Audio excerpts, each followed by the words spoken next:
ワクワクする京都へ。西脇さんというのはね、能力、人脈、お人柄、どれとってもね、総合力でね、ナンバーワンの知事だと思うんです。今の西脇松井のいいコンビを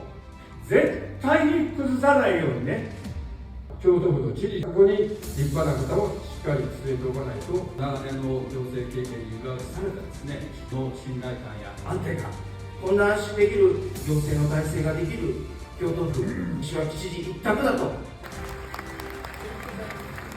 今まで作り上げた温かい京都の上に、安心で言えば自然災害からの安心、医療介護の安心、区民の皆様の暮らしや事業活動を守る安心が育みで言えば、子育て環境日本一京都の実現で、輝きというところは地域の活性化、区域の均衡の発展、安心と育みと輝きという3つのキーワードでワクワクする京都を作りたい。